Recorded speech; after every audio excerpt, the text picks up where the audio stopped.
Hello friends, welcome back to the channel. It's your host, Street Urchin. Today we will be discussing how I've gone insane, how to take being an ENTP to the next level. Don't worry, you don't have to fight a Balrog in an epic duel to the death. Would do it though. Instead, we're gonna go over a few simple tricks I wish I could go back in time and tell myself about, because although my left eye is fudged, hindsight is 20/20, and at my age, I get to spend the less conscious moments of my day going over the times I zigged when I should have zagged. So, let's talk about arguing. I know we're starting off with a tough one. Simply put, you argue too much. Now, I use a personal definition for the word argue. It's when one person is right and the other person is wrong in a conversation. If you find yourself trying to explain to someone why they're objectively incorrect, you found yourself in an argument. Congratulations, you argue too much. Now, that's not to say you shouldn't argue ever. It's built into you. If you're looking to get your argumentativeness surgically removed, there's bound to be a doctor in South America with an expired medical license and a bottle of tequila who's willing to talk to you about a lobotomy. Otherwise, you're more or less stuck with it. But still, you're probably doing it way too much. Generally speaking, if you're doing it too much, you're probably not in a good place in your life. Sometimes making other people feel stupid is the easiest way to catharsis. Although correct, it's oftentimes far more beneficial to hide your power level. Example, when someone is being hideously stupid in conversation with you, saying something like all incels need to die or the Rings of Power was a masterpiece, ask yourself this incredibly simple question. What is their value to me? You may be surprised at how often the wrathful grumbling calms itself down when you realize that the person's going to be buying you drinks later that night. Just take a few moments and ask, is the diarrhea coming out of this person's mouth worth the transaction? If yes, then you can simply let your mind wander while nodding in agreement. We all know you do that. Or better yet, you can easily change the conversation into something you can both enjoy. Of course, if the person isn't providing some benefit, they're not paying for anything, relations, performing a service, keeping you in contact with someone else, then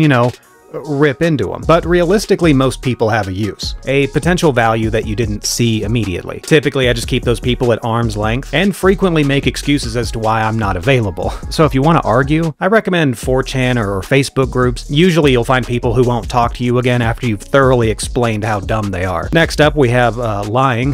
That one seems rather obvious. I don't mean you lie too much. You probably don't lie enough. What I mean to say is that lies can be powerful tools, but there's even more power when you catch someone in a lie. You ever caught someone in a lie and they don't know that you know they're lying? You get all excited and you want to blurt out that they're not telling the truth. Keep it to yourself for a while. As a human lie detector, you're going to catch people in lies constantly. And I don't mean general misinformation. I mean people willfully giving false statements that you know can't be or aren't true. You've come to find out that knowledge is power. You also know how people are likely to react when they think they're safe. And as fun as it is to immediately call baloney, give it time to marinate. Think about how you can take advantage of the situation first. It takes a little practice to learn the patience required. In many cases, it's essentially a reflex to immediately tell someone that they're wrong or they're not telling the truth. But to let someone think they're fooling you for an extended period of time gives you a very distinct advantage. You'll know what they're going to do, but they don't know what you're going to do. Good for dealing with a suspicious partner, moving up the corporate ladder, or just having fun. Next up is testing your level of influence. How do you know you're on someone's mind? This actually took me many years to finally notice. Obviously, pattern recognition is the major skill of the 4 introverted thinkers. For ENTPs, they have a rather predisposed focus on the patterns of other people, not always for benevolent purposes either, but I frequently change up my normal dialogue when speaking with the usual people in my life, simply due to being bored, or I find it frustrating to say or hear the same things over and over. What I had found was after a few days of using words that are mostly known but not commonly used, some people would start picking up the sayings or added vocabulary. In some cases, they would end up using it multiple times a day. So if you're not sure if that ISFP you work with has a thing for you, start using synonyms for your day-to-day speech. Instead of saying get used to, try acclimate. Instead of vague, try nebulous. Instead of oops, try ruh-roh. That's my favorite. The people who value the words coming out of your mouth will begin to mimic the patterns. This gives you an idea of how much you can get away with in your day-to-day regarding other people, who you can hit up for favors, so on and so forth. Which if you're a standard ENTP, you're going to need as many of those people around as possible. Pack of smokes, beer money, ride across town, or just someone to spew nonsense on at a moment's notice. As for the last bit of ENTP experience boost, spend a little more time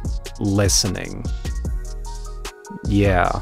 Whether it's someone venting their feelings, explaining to you their plans for life, just listen. There are many moments in my life where I accidentally gave up information or sidelined someone's rationale because I was too busy picking apart the dumb in their line of logic. And yes, you're going to deal with silly people more often than not, so of course it can be irritating. There will also be a number of people that just want to tell you how they feel about things. In some cases, if you let people just talk out their problems, they may actually resolve themselves. People frequently come to me with their personal problems, always asking for advice. Sometimes they even listen to it. Most of the time, I just ask questions and listen. Then they eventually realize the obvious and, go away. When it comes to people saying silly things, if someone's trying to spin you a yarn, give them enough rope and they'll hang themselves with it. Most people are not expert story writers. They'll write enough plot holes and fall into one eventually. Congratulations.